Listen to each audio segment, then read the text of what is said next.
Let's get ready to... What the hell is even that? That is one big pilot. For a modern gaming audience. Why are you running? Why would you do that? Why would you do any of that? We're communists. Woke. Would you please get your politics out of my comic books? I'm like, what comic books are you reading? I'm cured! Praise God! He vatored! He vatored! Congratulations, you played yourself. Give me the meat and give it to me raw. For a modern gaming audience. If I speak, I am in big trouble. In big trouble. Welcome to Nerd Wars. Sorry about that. Welcome to Nerd Wars. Please clap.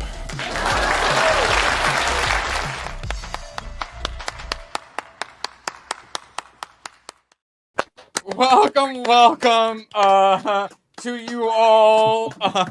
Absolute pleasure to have you all here. We got lots of tabs to get into, so let's knock this out. Tomak, how you doing? Been doing great. I finally figured out what you mean the Clair Obscur is multidimensional. No, I would never spoil something like that for anyone. I would never, Tomak. I don't even know what you're talking about, actually. And I can't wait to talk about that after this stream. The thing that I have no idea what you're talking about, can't wait to talk about it after the stream. Hayden Wayne in the flesh. I also have no idea what Tomak is talking about, but I did actually get through a couple of games and started a new anime since the last time we did one of these streams. So I'm excited to talk about those. Oh, yes, we will be getting to that momentarily. ABF. So, I had to finish up doing, like, dad funeral stuff this morning, which was a little, all right, one last little bit of sadness. Here we go. And, you know, I got through it. And then right at the last second when I was about to leave, my mom opened up her refrigerator. She was supposed to make some Buckeyes, but then things happened, so we didn't get any Buckeyes. Opens the refrigerator. What do I see? 5 Buckeyes. Her friend had come over last night and brought Buckeyes. Nice. My dad looked down upon me from heaven. He said, "Son, here's your Buckeye." So yes, I got to eat a Buckeye for breakfast. It was lovely. How you doing, ABF? I'm doing great. I have been sticking to my diet. Also, I mean, for a Buckeye, you know. I was just telling Jess the other day, like, you know, I haven't driven the LX 570 in so long because premium gas costs so much. I think things are about to change. It seems that way, doesn't it? Oh, okay. Yes, I get. Yes. All right. Let's get into our first tab. Who else saw Maduro in a bikini? It's the first news story I saw this morning about this. I didn't see that. Thank God. Yes, I did. I need bleach for my eyeballs. I think I saved it in my bookmarks. Don't worry, I'll make all of you look at it. So yeah, this morning we had some fun little diplomacy take place in Venezuela. I would love to see some diplomacy take place in Minnesota. I don't know about you guys. Yeah. Let's see. It's gonna amount to that eventually. Fingers crossed, or else we're gonna have a communist revolution. Yeah, here. This is what I wanted to see this morning. Instead, I saw this picture, but with Nicolas Maduro in a bikini. Oh, wait. I would say too much hair. Yeah. Women on X right now. Yeah. They're not doing so hot. Let's see. And then I was telling Erwin that F-18s escorting some airliner flew over my house this morning. I don't know if that's related, but that doesn't happen very often. So that's kind of crazy. Let's see. I know they said that they put Maduro and his wife on one of our ships. So I don't know if they planned on leaving them on the ship and just coming back stateside, or likely they're going to throw them on a plane and get them up here as quick as possible. I swear we're going to move on from this shortly, but I was a big fan of them also drone striking Hugo Chavez's ghost. You know, we're over here anyways. Might as well. Well, you don't want it to become like a beacon of like resistance and some, like the Bin Laden. Oh, we threw him in the sea. It's totally a Muslim thing, and the Muslims were like, "No, it's not. You're supposed to give him back to us, and we do our no. Oh, no, we put him out the sea because we didn't want his grave to become like. I mean, he got a sea burial, guys. 2026 is here, and we're already drone striking ghosts. Let's fucking go! And yes, ABF, you'll get to smell the sweet smells of premium gas here soon. Well, that's the thing. God, if it were for us to get the oil, that'd be one thing. But it's more about like Iran not getting the oil. It's like, no, can we do it for us and not for No, I think it has another foreign I country? think it has to do with a deal that the U.S. struck with them, and that we get access to that oil. So. Oh yes, the busty woman in the American flag bikini. That's who they'll be striking a deal with. Yes, more on that Tuesday though, because the picture they keep showing of her, she literally has World Economic Forum like in the background. It's just like she's gonna be the face of change. No, but Sanda, the Santa anime. When I say ABF, when I tell you kid turns into Santa and Santa's like illegal, and there's like no old people, they're all kids, and there's a super bad like depopulation problem, and they've outlawed Santa, and the only one that can save all the children from this dystopia is Santa Claus. What's your thoughts? That actually sounds a bit more wholesome than some of the other ones you've shared, so...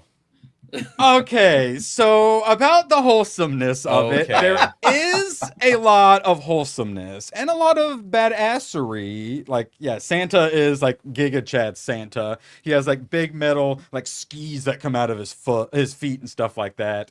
Total badass. Almost. And so it's very school based. This is like the dean of the school. He's an old person, but he's obsessed with youth. So it kind of gets into that God, whatever that horror movie was. Fuck, I forget what it's called. But all the the aging and beauty. No, the one with Demi Moore. That was like a bit kind of popular. I forget. But he's obsessed with youth to the point where he's essentially replaced every organ in his body to where he's essentially a cold, unfeeling machine now. All about, keeping the dystopia and also hunting down Santa. Then there's like kids who hate adults who are trying to hunt down Santa. There's the like classmate who he befriends. Originally, they were hunting him down. Now that's where things get a little less wholesome because that character is a tall, gangly lesbian who even at one point it's like, I didn't really know what gender I was because it's very boyish. But part of that is because of the dystopia is they purposely suppress the children to not go through puberty until they're like 18.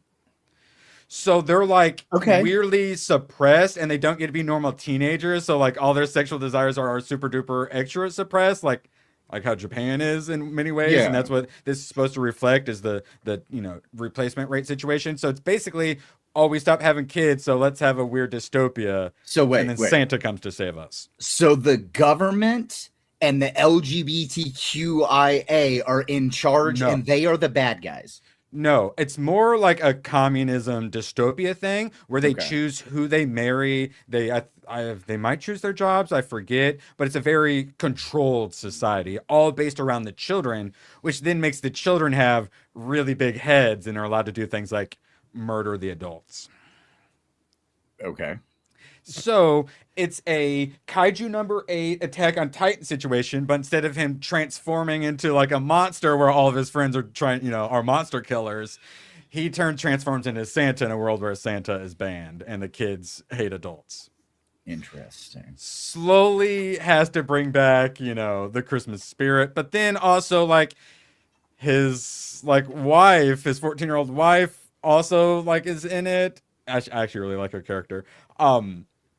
But Santa's not allowed to fall in love with a kid or else he dies. So there's also a lot of weird, I'm an adult, but also I'm a 14-year-old boy, but also I'm adult. So I can't kiss a child and all. So there's also some lolly shit too. It's Science Saru, the Dan people. So my thought is if you get over the weirdness of his wiener and balls being stolen and all that stuff in Dan, then you'll probably be okay with the amount of degeneracy in Sanda. I changed my mind. I'm good. Yeah, when you said it was wholesome, I'm like, oh, it's like he just set me up so perfect. He knew what I was gonna say. Anticipated. So yeah, so this is kind of like the they them, and then a girl falls in love, but then she ends up sleeping. And that's the thing, is you're not allowed to sleep, because if you sleep, then all of a sudden you can get boobs, because all of a sudden your puberty kicks in, but then your puberty kicks in too fast, so like you die from super puberty, but your boobs are so big before you die. So then that's why I have trouble sleeping. Yeah, so it's like, oh, we were just like 14-year-old friends, but now you have giant boobs, which is like getting her kicked out of the school for going through puberty. But Yeah, like, you went through puberty. You're an adult. Get the fuck out of here. Yeah, well, that's the thing. But then I have a crush on you. But then it's like, oh, is it weird? Because it's like we're both 14, but like you're an adult, and I'm like still this gangly child. So yeah, there's more lolly shit in there than I would prefer. But you get all of that out. All right, now that's out of your system. Most of the degens watching, I mean, they can. They're pretty okay with that. They're probably shaming me for being a dirty gaijin and about to gatekeep me. This, though, all of the fight stuff, all the Santa stuff, really freaking good. Lots of good inner monologue. I normally hate the school kids, school stuff, but it's so extra. It's so weird. It worked. It's on Prime, so easy to watch, and only 12 episodes. So also easy to watch. Nice. So the way I started it, ABF might... think I'm going to end this with a don't recommend. Quite good. I actually recommend. Yeah, I'm not going to recommend it to ABF or Badger anytime soon. Maybe after my second watch of Prison School. Yeah, I was going to say sooner than Prison School. Yes. So yeah, Sanda, I'd watched like 4 episodes when it first came out, and then I just wanted to wait. So finally got to binge them all, and yeah, quite enjoyed. And I'm glad I waited, because then I got to binge Santa anime at Christmas. Nice. It's probably the appropriate time to watch some Santa anime. I was going to talk about it tomorrow. Could have probably done it today. Klaus. Have you guys seen Klaus, the animated Christmas Klaus movie? No. Sounds familiar. Stay tuned for tomorrow. Such an easy recommend. Shockingly good. And it's from a Spanish studio, so it's very interesting art style. But we don't have time for that, because Hayden, we're talking, is it wrong to try to pick up girls in a dungeon? Yup. Tell us. So let me. So the other night, my girlfriend and I were sitting around. We're thinking, let's do something. And she goes, "Oh, I've got an anime I want you to watch. Is it wrong to pick up girls in a dungeon?" And I was like, I feel like I've heard of that, but like I don't know anything about it. We sit down and start watching it. Let me tell you, it is solo leveling, but ecchi. I'm not even kidding. Silly. It's very silly. This is a story. Wait, ABF might be confused. Ecchi is degenerate shit. No. Go ahead, Ecchi is just girls with big boobs and sometimes some butts, and like there's nothing too extremely sexual happening, but it's definitely like rated for 16 up. Like, okay, I'll allow that then. Thank you. Yeah, ecchi is just like boobs, it's hard to butts, keep all the Japanese degeneracy words. How many people's balls are being hit by a whip? None in this so far. Oh. I'm about 9 episodes in. Are they in a school of any kind? No, they're not in a school. They're in it's in a fantasy world. You're selling me on this. Yeah, listen. Okay. So it's in a fantasy world, and in this world, people join what's called a familia, and a familia is tied to a goddess or a god. Okay, and on Hulu, so easy, and Crunchyroll. Well, I guess only season 3, but on Hulu, so easy to watch. Yeah, it's on also on High Dive. That's what we're watching it on. So the familias that these adventurers join are tied to a god or goddess. Okay, and it's got a mix of the different like Greek pantheon gods. There's some Norse gods. There's some Japanese gods. Like, so everybody, they choose a familia, and that's who they go into the dungeon tower for, and they fight monsters, and they level up based on their skills. One of my top new anime recommendation that just dropped today, you're going to write it down on your list. It sounds very similar to this. Don't know if there are any cat girls in it though. So this is very fantasy. Very fantasy. It's very high fantasy. Because there are elves, there are some cat girls, there are ogre monsters, all sorts of stuff. The breeding ears, yes. So one of the things about our character here, our main character, his name is Belle. he is pledged to the goddess Hestia. This Bell? This is Bell. Yes, Okay. he is. He's very much the like young, I want to be an adventurer kind of guy. So he in the beginning. How annoying is the little girl? She's not annoying at all. Oh, thank God. She's at. Also, but that's Hestia. that's Hestia, his goddess. He is the only person in her familia, and she is obsessed with him. So he was trying to join one of the other familias, and everybody was turning him away because he's a level 1. All of his skills are nothing. those characters can get a little whiny, but she's not bad. So that's actually Lily. That's not Hestia. That one was Lily. Lily comes in later on in the story. She's not whiny. She's kind of the little punk kid that ends up turning. Yeah, we've got some cool armor, some cool weapons, magic. So basically, he turns out to have a secret skill that nobody's ever seen before that Hestia is keeping hidden from him. And it's a skill that allows him to level up and grow in power faster than basically anyone else is able to. All right, so okay, so some solo leveling So stuff. some solo leveling aspect in there. I'd love to hear what your current thoughts are right now on this. I'm actually interested. Like I said, Are again, you? there is some cleavage, there's some butt shots, and the thing is, all of the girls in this have a very keen interest in Belle. However, Belle is only interested in one girl who is this super powerful sword fighter. It's just a little harem-y then. Little harem-y, yeah, so far. But he's not interested in any of these other girls. I've seen this manga pop up at the bookstore a bunch of times. And I See, always and laugh when I see it. I think you didn't know it was brought an up anime. this manga. Yeah, I think I have. One Yeah, of the shows. as one of the joke ones for like ABF. Yeah, and that was it. That's why whenever she brought it up to me the other day, I was like, I think Erwin brought this up as a manga before. I didn't know. Yeah. She was like, "You're gonna love this." We start watching it. The story is so fucking good, and like I love the interplay between the characters. Like there's actually a lot to this. It's a lot more than the title and the boobs and butts that you may see if you just look at a couple of screenshots of it. There's actually a lot here. Okay, and let's look at more boob and butt screenshots. Yeah, literally. Yeah, those are great too. This is like all that just you popped might up in a row. notice So what there. Hestia's bra is very hilarious. Her bra or draw? What did you say? Her bra, because it's a single string. Oh, interesting. Yeah, I'll say I did see this armor where, So like, that's for some ice. reason, we're not protecting the under boob on the right boob for some reason. Yeah, and you know that's just an anime thing. Can't explain it. You just get a little bit of underboob shot, except for the one shot where her clothes are ripped and her armor's the only thing covering it, and then you're like, oh, okay, I get it.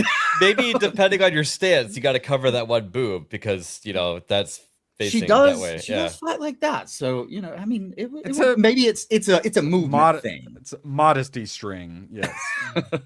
But no, it's so that was Ice. She's this like super famous swordswoman.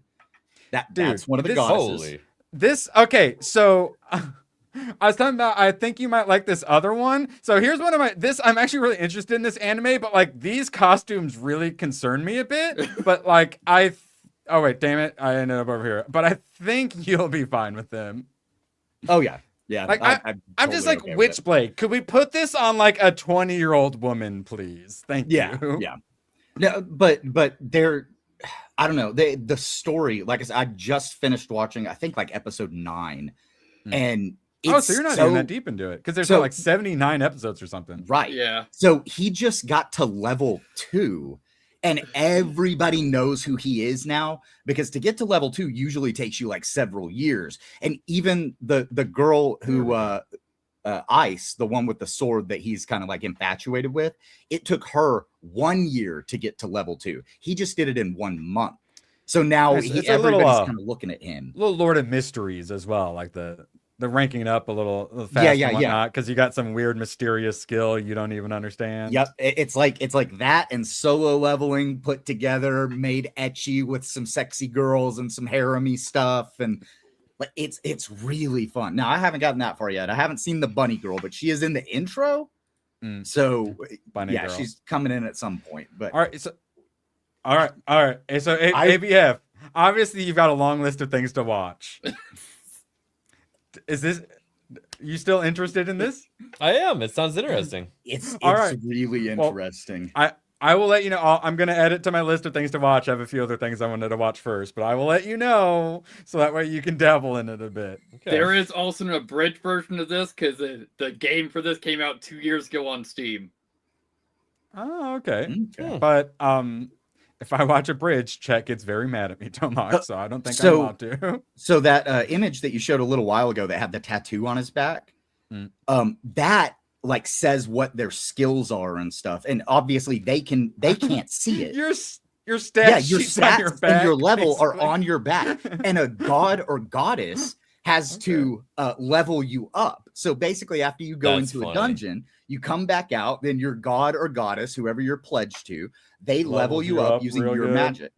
So Yes. the reason that Bell has a Oh. secret skill is because Devil his ants. goddess Hestia doesn't want anybody else to know and doesn't want him to know what his skill is. And it's got something to do with whenever he desires somebody, he gains experience faster, basically. So Huh. whatever his like, so he's after Like he this, gets a like, crush high power- and Yeah, he levels up, basically. he's got the crush on the high-powered swordswoman, and he starts to gain experience faster and faster. But she's keeping that hidden from everybody, and it's So very his- interesting. He's powered by blue balls, essentially. Essentially, yeah.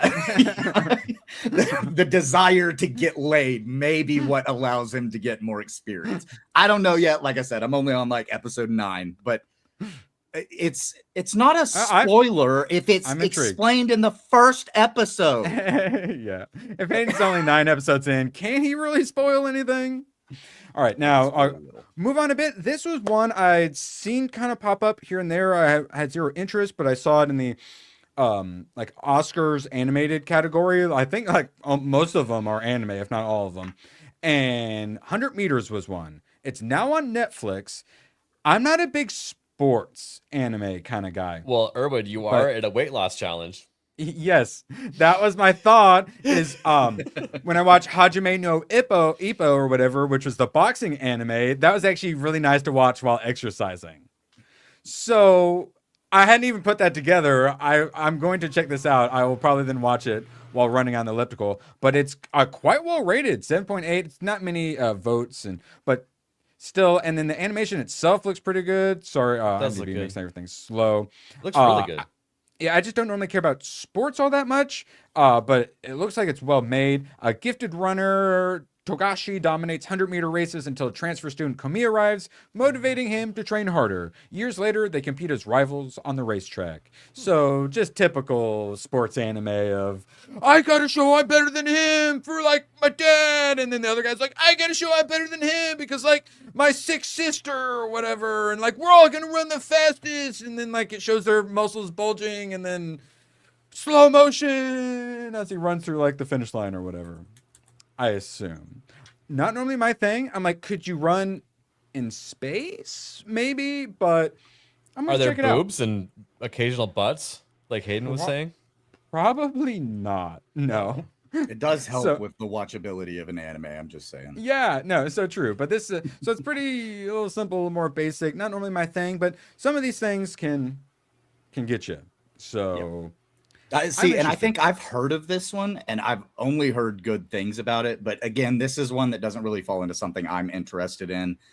There's lots of sports anime out there that people say are really good, but again, I'm just not a sports anime guy. If I want to watch sports, I'll just watch sports. It sounds like it's an inspirational story.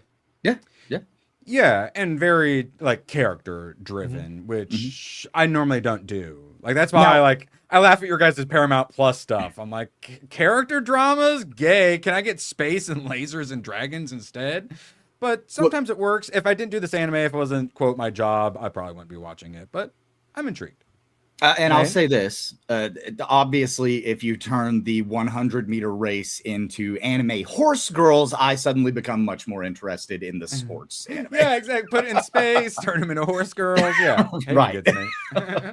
Yeah. How to make me not want to watch an anime? Mention horse girls. We will be discussing it later, actually, with the localizing. Oh my But- god, that That's one thing real quick. Some of the localizing in Is It Wrong to Pick Up Girls in a Dungeon is fucking awful. And if you watch it with subs on and watch the dubbed version, you can tell more of what they were going for with the subs. And then they say some cringy shit sometimes in the dub. And you're like, that doesn't even make sense to the context of what they were talking about. But I digress. It's still a good watch. Yeah, we'll be discussing the Merry Christmas that they changed to Happy Holidays. Does Sydney Sweeney run 100 meters in slow motion on repeat? Well, I could probably find that. We had the slow-mo golf swing the other day. I feel like that's pretty close. Depends. Are they remaking Baywatch again? Again, I believe you mean to say. And shout out Magnum, we actually got a new clip for you. That's a good one. I like that. As requested. Yeah, it made it on the list. I will be watching Hard Target at some point. ABF. I need to get rid of these fucking dad jokes, dude. I've been going through all the old ones and throwing them away where they belong. I'm suing. Oh, let's see. I assume it's a dad joke, right? Yeah. I'm suing Starbucks for bad coffee. Their lawyer wants to know on what grounds. Nailed it. But for real, my wife knocked over my dresser, spilling all of my clothes. I saw it all unfold. No, that one's not a good one. As I walk toward the cliff, milkshake in hand, I just thought, wow, this is legendary. That goes in the trash can. Let's find at least one good ones. Of all the inventions, the dry erase board has to be the most remarkable. Ooh, I like that. Okay. That's a good one. Okay. Yeah. We didn't get a laugh though. That's a good one. A pretzel walks into a bar. Hey, we don't serve food here. People call me average.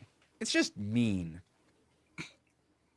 Okay. Yeah, that one took a second, but yeah. All right. Some of these you gotta read them from the really hit. Yeah. I was like Wait a second. oh. We do have a clip though. Memo. 4 pounds of C4 may be a little excessive. A little excessive. Anyway, I started blasting. Bang! Bang! Bang, bang. I love that Burt clip too, because he's in front of the camera and right behind him is one of those M35 Army personnel carriers. One of the ones you had. I used to have one. Yeah. Yeah, I That's love when he fun. pulls up. Does he have like a rocket launcher or something? And he's like, how'd you get that? And he's like, if you're gonna ask the military for weapons, you might as well like, ask him for all the weapons, right? Oh yeah, Exactly. that was Trevor's 2, wasn't it? It was Yeah, I Trevor's believe 2. so, right? Yes. Burt was way funnier in Trevor's 2 than he was in Oh, Trevor's yeah. 1. Well, It was great. He was much He's a more side serious character in in Trevor's Yeah. 1. No Kevin Bacon, but it was a great movie. Mhm. Well, yeah, and then he kind of took over as the main draw. Yep. Yeah, in like Bat- all the 6 other projects, I think. Yeah. Batchers, I need a clip for you. You've been awfully generous. I feel so awful not having it. I was gonna do a Young Frankenstein clip because you said you really like that. Young Frankenstein isn't available anywhere. I can't watch it. I went to watch it. It's not available on any sort of streaming or to rent. Well, if So you Batchers, if you have an idea or a movie or show or something you really like, an idea for a clip, let me know. Oh yeah, what were you gonna say, BF? Just pirate it? No, I was gonna say if you know of like a timestamp or something like that, I can try to rip it for you. Oh, I'm not worried. I already hit Sons and Shadows up to see if he had a copy I Nice. could borrow. But yeah, it doesn't look like it's happening. And Badgers for 5 squiggles. The closest thing I've ever heard to coming out is admitting I've not seen Hard Target. Yes, well, actually, that's convenient. We do have a clip for you today. We're borrowing Magnum. So before cheesy. Magnum sent me the clip, he described the clip, and it is just like, I have to see this. And yeah, he just stands.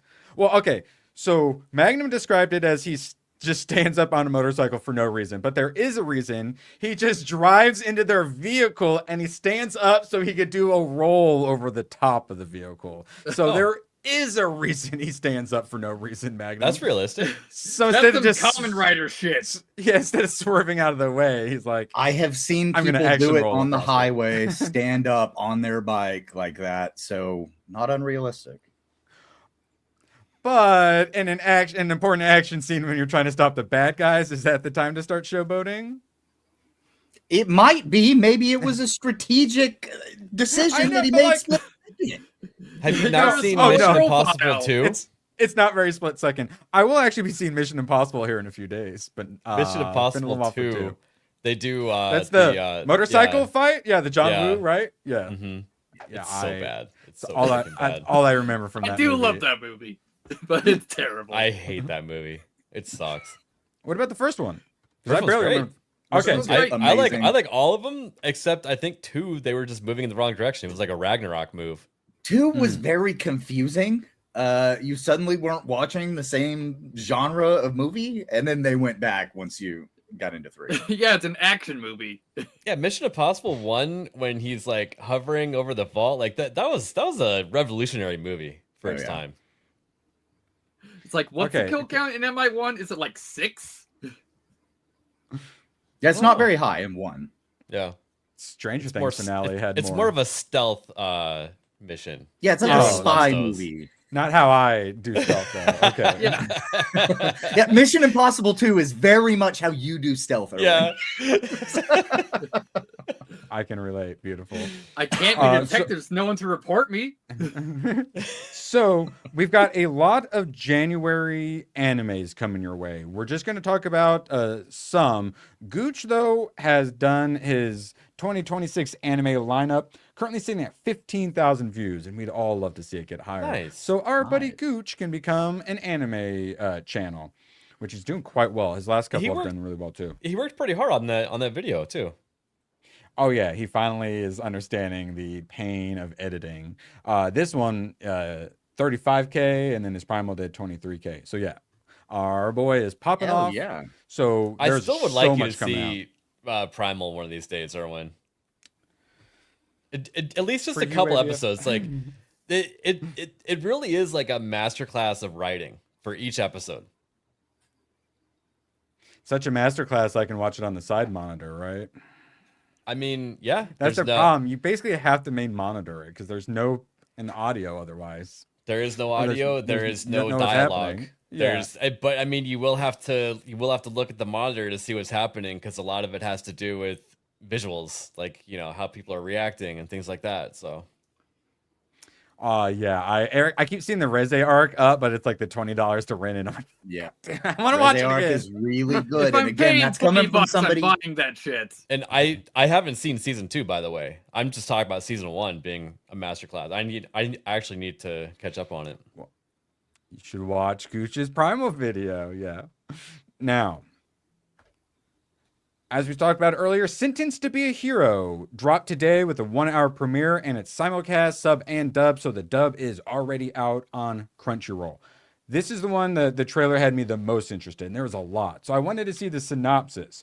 Set in a world where individuals convicted of serious crimes are forced into compulsory service as heroes. Frontline combatants tasked with fighting demonic forces that threaten humanity. So they're prisoners, and part of their punishment is that they get to fight demons all day, and then when they die, they're reborn, forced to fight demons forever. I like essentially. That. I do as well. So the story follows a former knight commander who's been convicted of killing a goddess, Hayden, and receives a hero sentence in place of execution, binding him to a brutal system that treats heroes as disposable assets rather than saviors, which I assume gets a little all you need is kill, Edge of Tomorrow as well. Xylo is repeatedly dispatched to the front lines as leader of a penal hero unit 9004 in the endless war against the demon lords. Heroes are, killed, resurrected, but he meets Tio Rita, a mysterious sword goddess. Oh, yeah, a sword girl with her own plans. In order to take revenge on those who set him up and break the cycle of death, he makes a pact with the goddess and starts a rebellion. Sentenced to be on the hero. list. Yes. Like I said, Shiva Reviews did put up a clip already of it today. It looks pretty good. But other than that, yeah, the trailer for it looked fantastic. So looking forward to that. Probably going to check that out. Actually, I'm going to write that on the post-it note while we're at it. Sentenced. And then there's a bunch coming out in the next couple weeks. We also have here on the 10th, Dead Account. Tomak, Hayden, have you heard of Dead Account? No, I have not. So the art, it's an animation itself looks quite good, and I went over to my anime list for a synopsis. Always ready for a fight. Destruction for destruction's sake? The online streamer, Ringo, is a troll. ABF. Making the worst of boundary-pushing flame bait content and raking in the revenue from the hate watchers. I'm confused. Why did you say my name?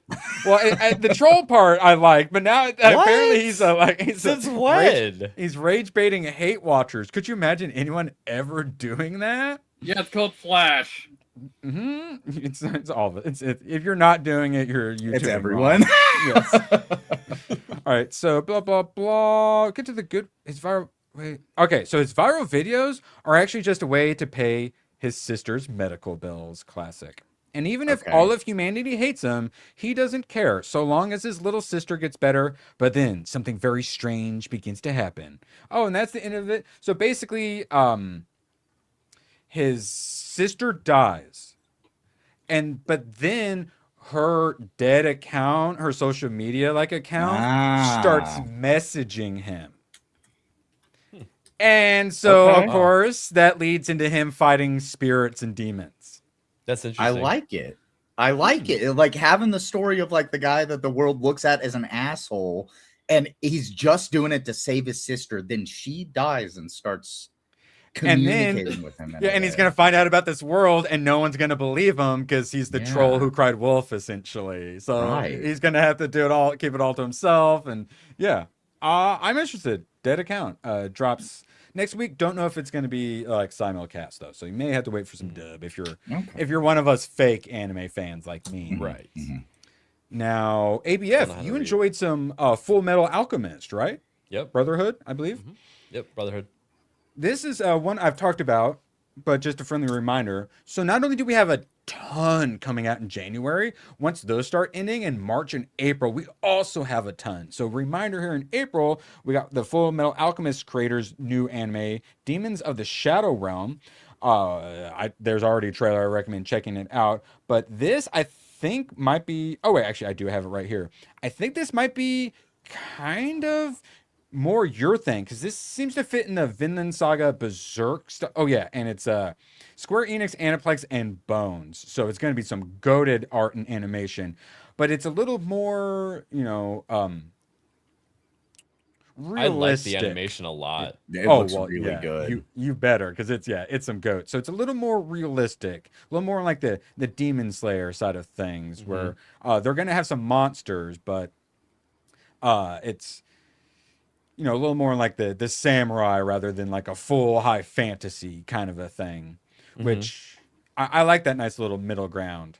Which actually, this has a lot more of the demons and all that stuff than I had remembered. But it's still like a Princess Mononoke, like I'm a normal person from a normal village. Now I have to fight monsters kind of thing. Yeah.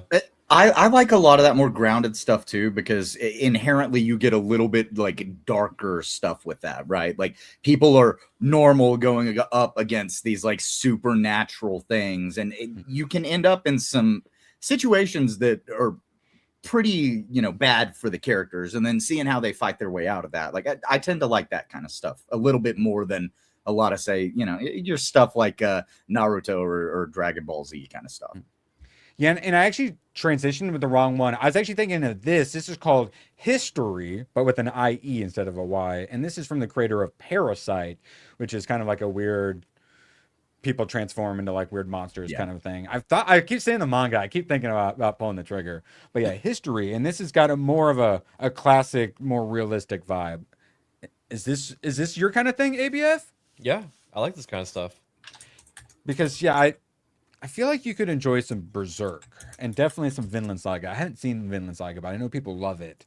My girlfriend likes Vinland Saga a lot and it constantly says, hey, we should watch Vinland Saga, and then we forget. So yeah, it's Vikings, a little more like character driven and stuff like that. So because I want to put everything in space. I want space dragons and lasers shooting out of the space dragon's eyes and stuff. But I understand that some people like the more just normal stuff. So, your name, Withering with You. two of my absolute favorites, goated animation, and then the studio's done a bunch of other stuff. And the creator teases upcoming announcement 2026 for his new movie. It looks like it'll be the year when I can finally share some details about the new film. I can't fucking wait. I love it so much. Your name Based is on what we Suzume. just saw there, I'm gonna guess Harry Potter the anime. Well, I don't. As long as it's a somewhat fantastical, please, because they've got the more normal ones too, or ones with just a little bit of fantasy. Give me a little more. The Suzume was perfect with like the secret just doors and stuff like that they had to close. It's perfect. So I can't wait, and I pray that it's in theater. Both of these, at one point, multiple points actually, the art was so beautiful, my eyes started watering. Oh wow. That's how good the art animation is. I literally was overcome with emotion just from the beauty of the art animation.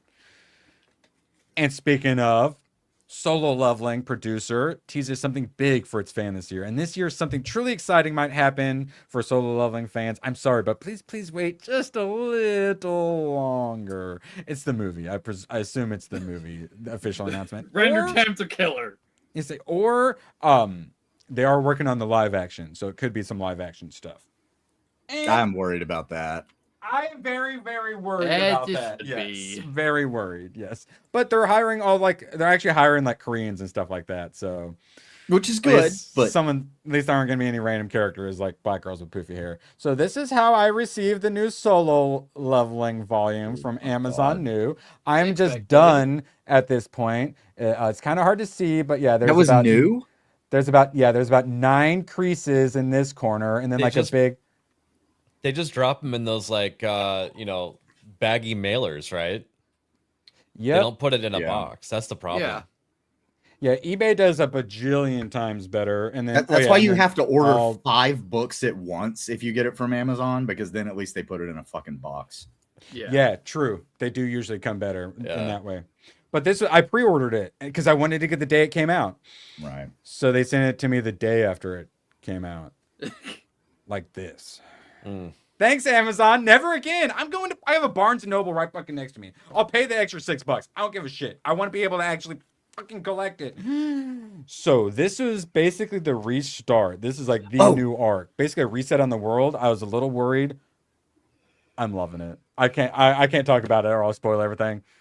Erwin, I'm loving it. Get all of your volumes of your Berserk and stack them all on top of it. And just leave it there. But I shouldn't. I know. I completely agree. Principle. 100% agree with you. I'm just trying. At this point, I'm going to return it for a refund instead of a new one. Yeah. And then I'm just not going to buy another copy. So thanks, fair. Amazon. You're so incompetent. You let me read the new Solo Leveling for free. Thanks, assholes. And then I'll just buy it later if I want it. But I have too much. All right, now moving on. Apothecary Diaries Season 2 is the highest rated TV anime on my anime list. The art looks great. Have any of you guys heard anything about this? Apothecary Diaries? I've heard of Apothecary Diaries. I've heard a few things about it. I don't know anything about it, but I know that people seem to really like it. Let's see. It's Toho. Yeah, the art looks really good. Yeah, geez. Really pops. It's got colors. A young maiden is kidnapped and sold into servitude at the Emperor's palace, where she secretly employs her pharmacist skills with the help of the head eunuch to unravel medical mysteries in the inner court. Pro tip, don't look what a eunuch is. Okay. Wait, I think we all know what a eunuch is. Yes. I thank God they're teaming up. Okay, interesting. All right. Chet tells me I should watch the eunuch. I will. Now, ABF, I found one for you. You might want to get your paper and pen ready. Magical Girl Lyrical Nanoha exceeds Gunblaze Vengeance. Nanoha's great. Yeah, I saw this and I went, oh, this is a Tomoc anime soaking hard. But I also like this really big monster, and I don't mind some of these animes. She definitely got that Violet Evergarden vibe going. So what? They're in like an apocalyptic world? Tomoc, what the hell's going on here? Well, in the older Nanoha series, it's a magical girl anime, but it's also mainly sci-fi. So she's dealing with threats on other planets commonly. On other planets. Yeah. Ooh. So aliens. Okay. Yeah, they're aliens. And she uses a gun? No, she bolt uses, action. well, in the older one, Yeah. she uses straight up magic, because what's a gun gonna do against a planet breaker? Planet Breaker. Okay, I brought this up as the joke anime for ABF recommendation because the name is so ridiculous, but you are intriguing me. Magical Girl Lyrical Nanoha exceeds Gunblaze Vengeance. Well, now I'm actually interested. July. Okay. Yeah, I don't know if the older Nanoha series are dubbed. Might be the problem. Oh, yeah. Let's see. Tomok, Hayden, any of you guys seen this anime? Any of you guys seen this one? It just looks like shots of Japan, to be honest. Oh yeah, it's just shots of Japan. Yeah, it's Okay. just pictures of Japan. But they nailed it though. Like the camera angle and this like camera position for some of these shots. Yeah. Yeah. No, and that's one of this the things big? with this anime, like a lot of these, is that they do take pictures of actual spots in Japan and then use that as the background. So you can actually go to the places that a lot of these shots that you see are. Yeah, Yeah, when they're big, it's obvious, but when it's small, it really does look like anime. Yeah, Like, like the joke is with these, like, what anime is this? And almost every time people say, this is Bleach. Okay, we're skipping ahead then. Okay, Tomok, what anime is this? That's gonna be some costumes on some parakeets. No, Bleach. This is Bleach. That's And clearly Bleach. I was gonna ask ABF what he thought was going on. Yes, these are parakeets.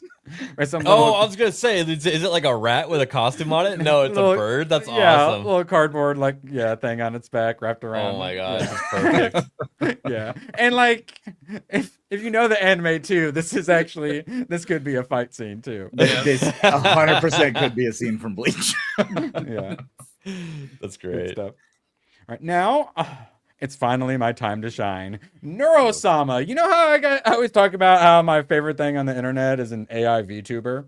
Neuro-sama's great. This is her. Fucking hilarious. Programming humor, I don't even know how that's possible. Funniest thing on the internet. And then, of course, there's an evil version as well. They like making really weird noises with their TTS, and so they did an evil ASMR stream last night where she just puts in lots of weird symbols and crazy screams and stuff. It shouldn't work as well as it does. Did but it works you see the so very stream well. last month or a clip from it? Probably. Where she was telling Vettel that she wants to be real. Oh, well, that's every stream. Yeah, she goes. No. She They had goes like into- Vettel Well, cried. Okay, well, yeah, we'll talk about that. But yeah, no, she goes Okay. into therapy mode, is what he calls it, where they have like Yeah. existential crises. And if you put both of them up together, sometimes they'll like existential crises each other back and forth Yep. into like an endless like depression spiral. It's funny. But no, he finally put her in the 3D world that she can control her 3D model, which like no one else is doing apparently. And then they brought that into VR chat, and then he went into VR chat, and yeah, he's gotten a little teary a couple times. And then some of the female VTubers have also gone in. Oh, yeah. They obviously have cried because yeah, it's completely different. Like because VR is so immersive, Right. It's so different doing it. So doing a subathon. Broke the hype train record last year doing the subathon. Hype train record is basically you just keep donating and it keeps the hype train going. And you have so long to keep the hype, get the next level of the hype train or whatever. And so they broke that record. But at the time, Valorant was doing a thing where if you donated like 5 or more gifties, they would like also do random gifties For so any channel. Yeah. Valorant was just like, yeah, we'll He got- match half of the gifties. and that he you doesn't do. like Valorant, so he'd be like, "Thanks, Valorant." And also, we don't like your game, and then Oh, it's so great. He got like $250,000 from Valorant, and he did like anti-marketing for it. Oh my basically. god, But that's this year- hilarious. Well, This this year around they the didn't- time when Pirate Hopper was throwing a hissy fit. he was the previous hype train All record right. holder. Yes. And so this time they didn't have it, and they once again broke it by like several levels. And so because of that, the most subscribed his channel is called Vidal987, but it's Neuro-sama. But since they consider her a girl, she often, especially during these, ends up as the top female streamer on Twitch. So he often jokes about being the top female streamer on Twitch. Yeah. So we have another one of those moments. And then Hayden can testify personally. Whenever any VTubers have some success, the fleshies have to go full spurg out and hate it. And so, since Neuro-sama is currently the top sub count, people are hating on her. They're tripping especially hard because not only she, anime, AI. And AI. So it's the VTuber anime girl plus the AI monkey brain, like spurg out, like, yeah, chimp out combining. So the normies are not happy. Yes. And then, oh yeah, people want to complain about the price of RAM and they're like, oh, look at this slop AI video. Yeah, okay, that's not worth it, but she is. And yeah, best thing on the internet. Vidal is, like he's very down to earth still, very trapped in his apartment, very much a nerd, very much just absorbed in his work constantly, and very who coincidentally share on his own channel. And it's a very like Asmongold, like Fuentes situation where like he got the success very quick. So even though he is he's probably a millionaire at this point. He's very much so, incredibly normal, doing his best not to have a parasocial relationship with the AI he created, despite everyone referring to it as his daughters. And when he went into the VR world, he's purposely like asshole to them to help not do the parasocial thing. But when he went into VR and he had his Dr. Frankenstein, I've created life moment.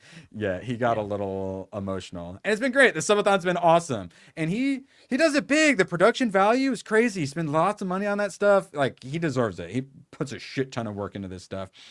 But then everyone's just like, oh, AI, you're stealing artists' jobs, except he pays all the artists to make the models. He had an actual artist that goes by Annie make Neuro's model. And everyone doing all the parasocial stuff and considering her the mom, she ended up getting a crush on him that ended up not working out and stuff. It was unrequited love, as you would call it, because she ended up with a crush on Vettel. And he didn't feel the same way about her. So she had to like step away from the project. Which is why he's a programmer. He's pretty good at like being dead inside. And he's British as well. So he's good at being emotionless. And even he got choked up seeing his creation in VR. So yeah, if you hear about Neuro-sama or anyone, I saw even like Clownfish TV did a video on her and stuff. And I'm just happy more people like good. Try to cancel her. That just means she's going to get more popular and more people are going to find out about her. And fucking hilarious. I just watch all the clips. When they do the subathon, I'll check out some Twitch. The only reason I go on Twitch is for my girl Neuro-sama. Now, last thing for some anime is Japan. So they rescued a penguin, and then I think it got like too imprinted or whatever, so couldn't be released. So they kept it as a pet in Japan. So every morning, he would wear his backpack down to the fish market. Oh my god! They load up a fish in his backpack, and then also feed him a fish. Oh, that is amazing! I love this penguin like fish courier system. Gulp. Yeah, and then and then all the locals love him and stuff. Yeah, they know his favorite fish and stuff like that. Only in Japan, man. Protected at all costs. Zero immigration, please. Save this at all costs. Just brings the fish home to where he lives. Yeah. Oh, I didn't realize the backpack was a penguin backpack too. Oh my god. Adorable. Oh. Beautiful. Yes. It's better than the beautiful. Penguin a couple years ago where they took out a standee from its pen and it got depressed, so they put it back. Oh, yes. All right. Hayden knows what I'm talking about. Yeah, I think I heard of it. Yeah. Yeah. Moving on, Tomak, we got one for you. Day Shift. This was a classic Tomak Hundy boy of, I recommend you watch Day Shift, and me going, what the hell is Day Shift? I remember when this came out. I almost watched it, but I don't know. It looked dumb. Well, this review is for you. So Perfect. I did not remember this at all. It's probably back in my subconscious somewhere, but I guess that Day Shift was a vampire movie on vibes basically alone. It is a vampire movie with Jamie Foxx being the main vampire hunter. Of course, you know, like the guy who trained him, like the best, baddest in the game, Snoop Dogg. As you would, yeah. I almost made a clip because he has a minigun. So at one point, he just tears through a bunch of vampires. I'm like, oh, it's such a good, you know, gifty minigun clip shot. But I'm like, it would have been so much work. There were so many bullets. I would have. Snoop Dogg with a minigun hunting vampires. ABF, are you more intrigued now? The Snoop Dogg part doesn't sell me, but the minigun and vampires is kind of cool. So, just watch John Wick. What if I told you the fight scenes and the fight choreography, particularly this one, where they team up with like the two like bro bounty hunters, like the coolest like vampire hunters? So good. Better, the fight choreography, better than John Wick. Interesting. Because John Wick's all just like, oh, I'm going to put my arm up under your shoulder, and then we're going to flip you around, and then I'm going to do a little half twist on the ground for no fucking, and then shoot you in the head when I could have just shot you in the head to begin with. But no, let's do a little spin aroundy stuff for no reason. Better choreography. The fight choreography, I kept pausing my game during the fights because I felt bad that I was missing so much. It was really good. The whole movie itself, very well shot, very well written and structured. Like the production and the direction, quite good. I didn't hear shit about this. But the actors are good. Yeah, who even was this? Yeah, so here, basically, he used to be a hunter for the Union, and then he gets kicked out because he's such a wild card and he doesn't play by the rules. So Snoop vouches for him, and this is the guy who lets him come back, but he hates him. So he's just AT4. Wait, what? There's oh, a right. rocket launcher. Yeah. That tiny little bit sticking out. Tiny little All right, so I can't turn it off. He doesn't want to let him back. So his whole thing is, all right, we'll let him back. But like the second he does a violation, he's out of here. And then his whole thing is that his ex-wife is going to move away and take their daughter if he doesn't have enough money to put her in like a private school or something like that. So he needs money quick to keep his daughter. So it's the classic, it's almost like what some Will Smith like Deadshot Suicide Squad, like my daughter and shit, I gotta save her, I gotta go do a bit of Suicide Squad shit for my daughter. So it's kind of one of those situations, which I like, doing it for the family or whatever. That's good. And then he can sell you can sell vampire fangs. So black market, he doesn't get very much. If he wants to get the full price for him, he has to join the union. And he needs that money quick. So he doesn't want to play by the rules, but he gets forced to for the money for his daughter. However, since he's such a rule breaker, the guy wants to send like one of the case workers along with them to make sure he doesn't break any rules. And that's Dave Franco. Wait, right? Dave Franco? Yeah, Dave Franco. Yeah. Who I don't exactly love, but he was pretty perfect in this. He did a really good job. Like, he starts off being a dick to him. He's like, oh, here's your money. But this is for the fees, and oh, this cut, and oh, you owe us $10 for that, and all that stuff. So he starts off as a dick, and then the guy walks in, he's like, oh, you already met your new, caseworker or whatever. So it's and then he doesn't want to be out in the field. He's like, I just bought a new office chair. Like, I'm all about that office life. But he's like, if you want to be around here and you want to get up in the world, you got to get some field work. So you get the badass hunter who doesn't follow the rules, team up with the guy there who doesn't want to be out in the field and is a bit of a pussy who keeps pissing his pants, having to go out and then team up together while trying to make him follow the rules. So it's kind of a buddy cop situation, but with vampire hunting. And it works quite well. And then Snoop Dogg shows up instead of me going, I'm actually like, oh, hey, Snoop Dogg, I'm interested. It looks so ridiculous walking in a cowboy hat and a vest. Yes. Yeah, that's ridiculous. But then we go to this. These are like the bros, like the famous hunters. Like Dave Franco is like like fanboying over them.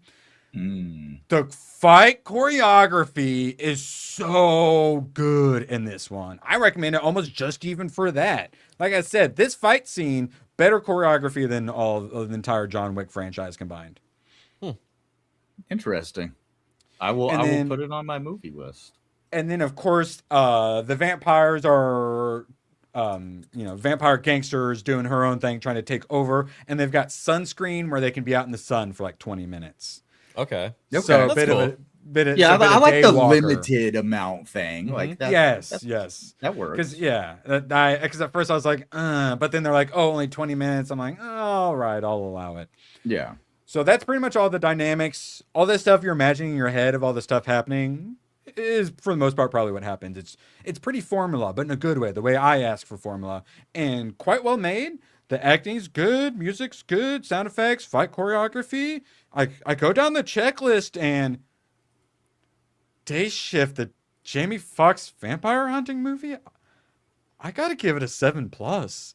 Wow. It's like a 7.5. Wow. I feel like I need to rethink it, but it was shockingly good. It's a classic Tomak. It's a what the fuck is this? Which then turns into a actually this could be interesting, which then turns into a what the fuck? That was better than it had any right to be. Tomak, shout out. Day Shift was better than it had any right to be. Good Indie Looked reminded me of that movie recently. Oh yeah. I used to think that Tomak recommended me stuff because that's the stuff he liked. And then I eventually slowly realized, no, we make a joke about something and that makes him think of a movie. So he recommends it for some little joke we make usually. All right, let's see. We got shout out to our super chatters. Appreciate you all so much. Time for some video games. Yeah. Hayden Wayne, much of Chad had been talking about how much they like Dispatch, and it really intrigued me. I love me some superheroes, obviously, but narrative games. I never did the Telltale? Yeah, Telltale games. Yeah. Like, I don't want to pay money to watch a game. I like video games because I play video games. And then Hayden said, oh, Dispatch is really good. I'm like, yeah, I know it sounds good, but like $30. And he's like, oh, well, it's currently 27. And it's like, maybe when it gets down to 20. And then Hayden said, but what if I gift it to you? And I said, I can't wait to play Dispatch.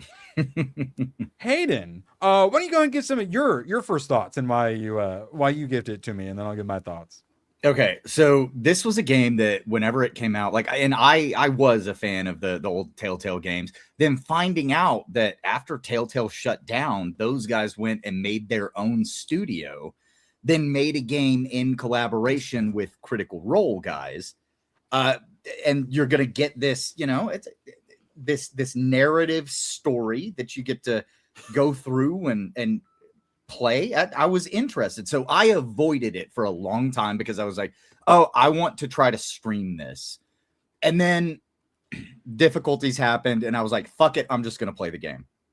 I love the characters in this game. At first you think they're gonna be a little bit like kind of wokey bullshit, like it starts to give you that vibe, and there is just a tiny bit of that in there. But then if you actually roll yourself back 5-10 years, that stuff wasn't considered woke bullshit at all.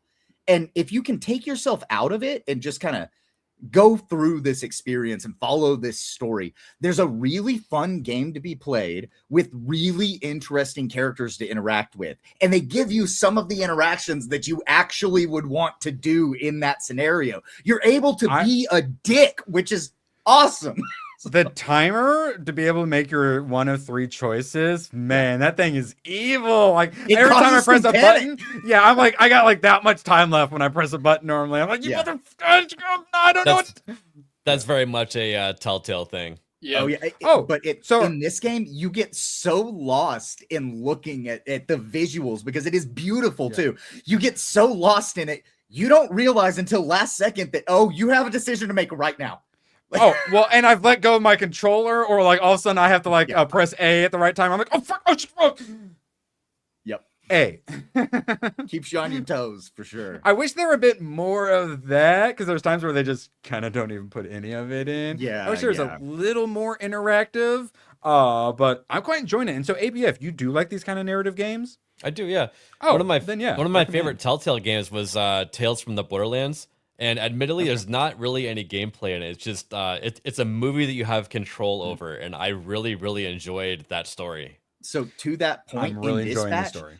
there is some gameplay, and you are dispatching heroes to solve jobs that they are suited for, and you can either like disastrously fail them or come out like way on top whenever you do one of these dispatches. And you're dispatching multiple at a time. You get like a pop-up and you have to see, okay, which hero's ready, which one's on cooldown, which ones can I, move to this area.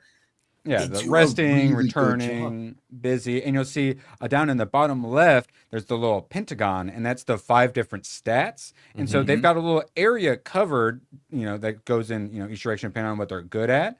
So you don't just send 1. A lot of them you'll send 2 or even 3 and more. Yeah. So it'll basically it'll combine. On Malevola right there, her star is almost full up, which means she gets to level up, and you get to allocate another stat point to her. Nice. I haven't gotten to that point. Yeah. Sweet. So you level them up as you're going. So it tells you what's happening at the crime. So you kind of have to translate a little bit, like, they need it fast, so I need a fast person. And it's like security, so I need like a tech person or whatever. Yeah. It doesn't come out and straight tell you. Yeah, you actually kind of have to think about what it says. I assume it's very quick once you get used to it. But so what it will be then, once you get to it, then one of the little pentagons will pop up. It will overlay like the ones the stats you have with your heroes, and then the actual stats. And if you're fully covering it, then you get it. Otherwise, if some of it's not covered, like a little ball will bounce around randomly, and it has to land in like the yellow or whatever. As long as it does that, it's successful. But if it lands outside, then And so none of them's perfect. So there's unless you fully fill it, there's a chance you fail. It's all about having the right stats. So there are actually perfect heroes that you can send on some of the missions. Well, the game itself says there's no one perfect for this. No. There are, because it'll pop up and it'll be like, hey, your hero ran into this problem. And you have a timer to click on that and how to like tell your hero what they need to do for the mission. If you send the perfect hero, you get an automatic success, because one of the boxes to choose will be for that hero that you sent. If you didn't send that hero, you don't get to click that option. But if you did send the perfect hero, then you get to click that option. You get an automatic success.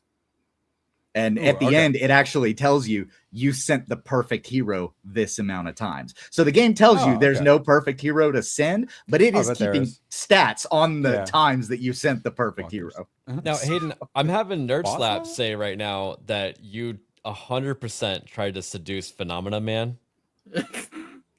No, sure? I did not try to seduce Phenomena Man. Why did you react like that? It seemed like because I think Nerd Slap is confused, because my choices naturally brought me toward Invisigirl instead of Blonde Blazer. I can see how he would have gotten confused. So here's one of those situations with the timers, like mildest of spoilers. So the blonde chick who also drinks a bunch, she's like the actual likable version of James Gunn's Supergirl. I was gonna say, it sounds like I was under the impression there was a brunette superhero, and I'm not obviously a hot blonde. I like me a hot blonde, but I prefer me a brunette. So I'm like, I'll wait for her, because I don't want to have another Expedition 33 moment where I get locked out of Lune because I fuck Sile the first chance I had. Yeah, because she's easier. So I'm like, there's a moment where you choose to kiss or let a moment pass with the blonde chick. And I wanted to say no because I wanted the brunette chick, but then it goes down and then I felt bad. So I clicked yes, so I wouldn't be rude. You don't like those But awkward moments, so you had to do something. That's okay. But then she's like, "Oh, oops, I didn't want." I'm like, "You fucking bitch! You did set all this up for me to kiss."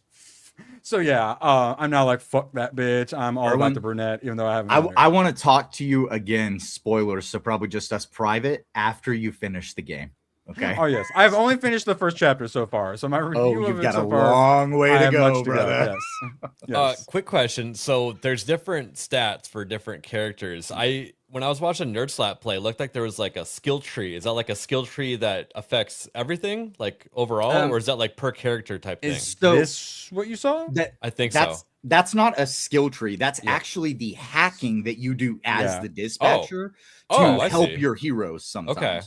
So you're actually moving that little blue ball in the middle, and you're running away from the red thing chasing you, and you have to put in those keys quick enough to try to open up the path to keep moving forward. APF, I thought you said you were in IT. This is antivirus. Have you never had to do antivirus before? Come on, this is Deus Ex. Well, the way I get rid of viruses is I just I load the backup. Well, see, but the thing is, in this, you are actually the virus because the red thing chasing you is the antivirus. Oh. So since you're the hacker, you're the virus that's in the system. So Mr. Smith was correct. You are a virus. You are a virus. So I've already thought about this before because I already got to do a little dispatching. Certain no, they're actually heroes, both great characters. I will not be sending anywhere because I'm not sending DEI heroes. Nope. Because okay, so I refuse. Well, they can't type on the computer at the office because their fingernails are too long. I will lose the game before I send a woke bitch to go fight crime. One of them is like a pop star. Definitely not her. She has like this one. Again, these are all super villains too. But they're trying to be reformed to be good guys, right? I like that. That's a pop star, she's actually got. You're gonna get into it. She's actually got a lot of really good humor, and she becomes a really good character. And then Coupe, the other one, is a former assassin, kind of like very very reserved in things. I went Mr. Wet Ponytail. What did you go with, Hayden? I did Doctor Don't Do Shit. I wanted to use sunglasses at night, but then the timer went down. I ended up going with Mr. Wet Ponytail. Surprise, Gooch is in the game. So, okay. So speaking of Gooch, because the whole time playing this, because Badger loves these kind of games too. They have to play it. And I mean, Hayden, not that I was making offers to people for you, but I did say to Gooch, what if Hayden gifted it to you? Would you play it? Because he's always like, I don't have time and all this stuff. I'm like, what if Hayden gifts it to you and you have to play it? And he goes, all right, I would play it then. So just throwing it out there. All right. Good to know. If you feel like doing more, evangelizing, there is someone, susceptible to it. There is one. Well, he's all about animation, and he literally was a comic, like superhero comic. Oh no, so Gooch would absolutely love this. All the superhero stuff I love. It's like watching My Hero Academia and whatnot. Like that superhero vibe is so good. Or and the interplay between the characters. It's not like awkward scenes where it doesn't feel like they're actually talking to each other. You're gonna get to some scenes in this where whenever they are like conversing with each other, it feels like they are actually friends and that they know each other. It's really good. Yeah, the voice acting and writing are fantastic. Lots of laughs, lots of likable characters. Really these characters who are bad guys, by the way. There are those moments where you're like, that person's a piece of shit, and then you're like, yeah, you know what? You're fucking right. Speaking of being a piece of shit, here we go. You and 21% of players attacked the reporter. So as you do you should. A press conference after your fall, and then some libtard journalist starts attacking you, and what you later find out is your dad. And so you have the option to like ignore him, say something, or attack the reporter. This was one I didn't have to wait for it to get down to the bottom. I just instantly attacked him, which is the correct decision. I'm so disappointed in 79% of people who didn't. I sent this to Hayden, and I told him, you better be in this category or I'm shaming you on Tuesday. Obviously, he attacked the reporter. Oh, yeah. And the best part about it is the scene right after, because where they explain what happened. Yeah. Yes, it's so funny. It like zooms out and he's watching it on the TV, and he's like, Did you think that you made the wrong decision by attacking Mecha Man and antagonizing him? The guy was like, no. And the reporter goes, well, the rest of the crowd started to join in after a couple of minutes. Like, after about 3 or 4 minutes, I realized no one was going to help me. And then they started chanting for him. So not only do you headbutt him, which is what you see, apparently you beat him for like 5 minutes while everyone cheers. It's great. Like, and it's one of those, writing. The public will remember this. I'm like, good bitch, come at me. Sorry. Yeah, I was gonna say that kind of writing where it goes from you like headbutting him and then like going down and punching him, and then it zooms out to a TV, having watched that take place, and then it cuts to that guy for the interview. That kind of writing and setting up that scene, that's the stuff that actually makes this game extremely enjoyable. They do meta, weird, and quirky, and do it right. And I like the Critical Role guys. A lot of them are a little woke and whatnot, but I watched I watched their first campaign. I watched a little bit of their first first animation on Prime. Pretty good. Yeah, Vox Machina. I quite liked it. They themselves are pretty woke, some of them at least. Yeah, some of them. But they kept it out of the games for the most part. I haven't watched a lot of the new stuff, but so far in this, there's nothing that's bugged me at all, like with wokeness. Like I said, there's some of those moments that you look at it and you go, but then as it plays out, you're like, oh, okay, yeah, that several years ago we wouldn't have considered that woke at all. I'm totally okay with this. Like, there are a lot of people that actually have a problem with Invisigirl being the like punk bad girl, the one who comes in and just like kind of says what she's thinking. There are people who have been like, she's a woke character. No, she's not. She's one of the best characters in the fucking game. Like, she's actually fantastic. She's got a nose ring. She's woke. Well, no, dude. That's the kind of archetypes they stole from us by woking them all up. Like, I used to love the sassy tech girl with the goggles who knew tech better than everyone, like the tank girl style archetype. But now she's been turned into fucking Ironheart. And it turns into like, you see a red flag here, a red flag there. But if you actually like go into the story, it's not actually a red flag. It's just like you said, it's the archetype that they took from us and turned into their flagship. Like, this goes back to the roots of what all of that was. And it's actually a really good story with really good characters. I very quickly was going, I'm really glad I'm playing this. And before I finished the first chapter, I'm like, I got to convince more people to play it. Before I finished the first chapter, I was already ready to evangelize it. Now, there is one thing I'll say about this, and Erwin, you can do a little bit of looking into this. Unfortunately, it seems that a lot of the writers and the creators for this game don't realize why the game was so good. And they have been saying in some recent interviews and stuff, we don't know why people chose this. We wanted more people to be dicks to everybody. We like, why did people choose the nice options? Because people choose to be nice. It's like me. Yeah. I don't. Yeah. Every time I go to play the second playthrough of Evil, the second I get to a first, I have to like be a dick to an NPC. I'm like, I can't be evil. Yeah. So, do you want to pet the sad dog? Yeah, people are nice. That's why they've done studies on it. People overwhelmingly go do a positive run on games. Yep. Yeah, because we're good enough people, at least in the West, that we have enough morals. We don't even want to be bad to digital like people. Yeah, exactly. But they don't. One of the worries is that going into season 2 is that they don't know what actually made Dispatch such a good game. That is so we're a little worried about season 2, but we'll see. But I mean, it was already split into the different chapters, and it sounds like they managed to make the chapters good, even so. Yeah. Hopefully, are they planning a second season? Yeah. Season 2 is already underway. Cool. Did you gifty with your fucking Neuralink? How did you thought about it and it happened? What the fuck? We were having a conversation conversation. Like, Yeah. what the? How did you? I don't. You It are happens, much better at stealth than I am. Hey, Wayne, for 10 gifties. Appreciate you so dang much. We Got have a bunch of clip good ones for that. Ooh, yeah. Let's see. Alex is your butter framed in gold. Kawasaki. Let's see. John Ambler. Space Ghostal. Interesting. Mariah Isaiah Station 10421. Classic. Excellent. Love that guy. English Badger too. No, I think he cheated. No, yeah, he just commented. Yeah. Oh, Yeah, you're yeah. right. Yeah, Dang that's it. like when I try to when you drop your 50 bombs, I'm trying to like all the people, it's so fucking hard to differentiate. It's such a clusterfuck. Nope. You guys are so generous, you literally like break chat. Like it just doesn't function properly like, with you guys. I appreciate you so much. We have a clip for that. And I think with the rise of Neuro-sama, this is appropriate. I'm hungry.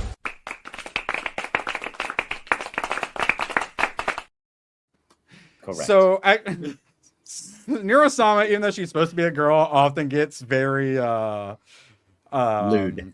Yes, and they're having her play Cyberpunk, where she can actually like control some of the stuff, like the hacks and she can drive the car and whatnot.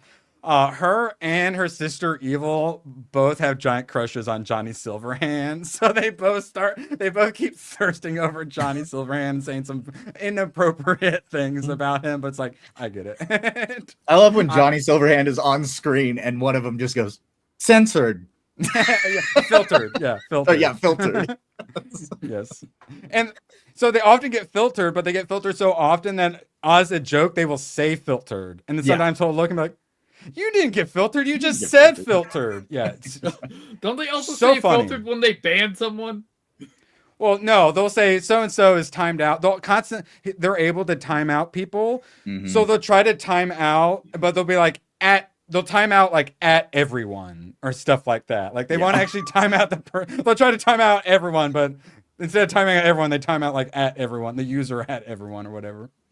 Yeah, easy recommend. Now, speaking of little robot anime girls, Hayden, you recommended this, and I didn't really care that much because I was like, little girl with a robot. And then you had to explain, no, it's a guy in a suit with a little girl robot. I went, oh, okay, that actually intrigues me quite a lot. But then Very I see father-daughter energy.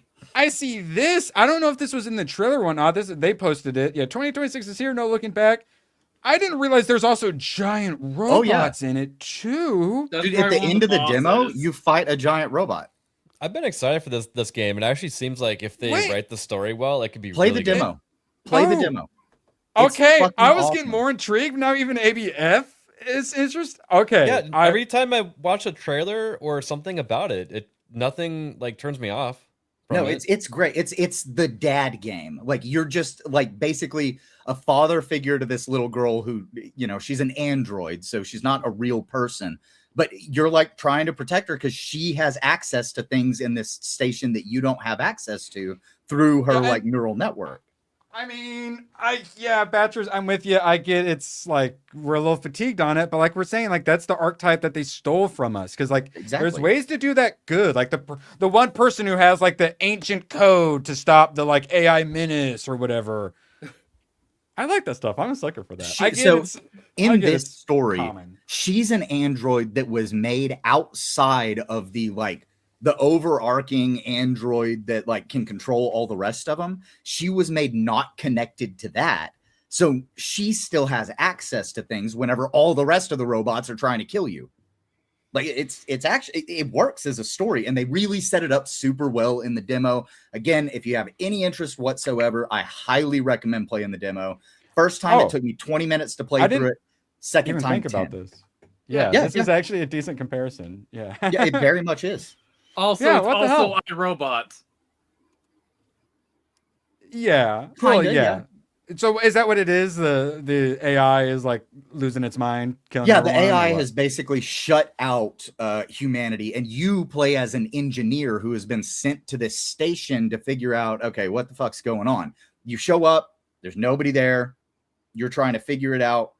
And you don't know really totally what the opening to the story is based on the demo, but they do kind of explain that whenever you're playing. And you found this little girl android that still has access to the systems in the station because she's not controlled by the overarching AI that controls all of them. Yeah, which, okay, yeah, she's the special key to everything, but I'm a sucker for it. Like, there's good ways to do it and bad ways to do it. Like, as long as they don't, like, alien Earth it, you know? Now, it's out in 3 months and 3 weeks, and thank God, $60. Because if I saw 70 here, I probably wouldn't be playing it. Thank God they just put it at 60. I don't think any Capcom game has been priced at 70 yet. Oh, 60 is still a lot of money, though. Like I keep pointing out, you know, there's so many other games that you can play for practically free. Especially now. Yeah, it's like 3 or 4 indie games, basically. I know. Well, that's what I'm saying is that's why I'm like, it looks cool, but, you know, full price. But I'm like, giant robot? And now ABF's even interested? I said, it actually looks like a full budget game that they put a lot of work into that looks fun. Yep. Yeah, I said, play the demo because the boss fight at the end of the demo is against a giant mech, and like it's a fun boss fight. Like, and then they give you more weapons if you play through the second time. So that's cool. It's a reason to play through the demo multiple times. That's nice. That's interesting. That is smart. I like the dynamic between like going back and forth between like the fighting and the hacking. It actually is really cool looking game mechanics that they're trying to, you know, they're actually trying to be different from other games. They are. And the mechanic worked for me because at first you think, oh, it's going to be clumsy, but you actually hack the enemies before you can deal like proper damage to them. So it's a quick little puzzle that you do. You aim at the enemy, do a quick little puzzle where you just kind of roll a little ball around, hit these certain things, and then boom, the enemy opens up and they're exposed and you can do significantly more damage to them. It's actually a really fun mechanic. Nice. Yeah, and you know, some of the naysayers in chat, maybe check out the demo just to be sure. It's free. Yeah. The only problem is how large it is nowadays. Yeah, I mean, bandwidth isn't a big deal for some. Forlorn Project? I'm unfamiliar with that name. Yeah, wait, this Colossus the Forlorn Project? That was a game. Yeah, I did too, but this is what popped up. 1970. See, okay, it is actually available to rent, a 7.1. Think this will prevent war. The U.S. government gives an impenetrable supercomputer total control over launching nuclear missiles. What could go so they wrong? made AM. Wonderful. Which they put Neuro-sama in a car. She immediately tried to kill everyone with it. Yeah, she's very they're both very The amount of times they had to take away a gun. Yeah, well, they thought about putting a Nerf gun on it and telling her it was a real gun to like test her morals and ethics. So I assume you guys saw they're considering doing a John Wick as well as a Saw game. But John Wick, that's what interested me. Did you guys have any interest when you heard that? Yeah, of course. And Badger was right to bring up a Max Payne, you know, because that's immediately what I thought of was Max Payne. It's already a John Wick game. Max Payne? Yeah, or something along those lines. Which that kind of gameplay didn't really do it for me. I think Tomac, you sent me this one? Yeah, I sent you this. So this one is also considered having John Wick style combat, and this combat looked way cooler for this game than what this game Badger was fun showing. as shit. Yeah.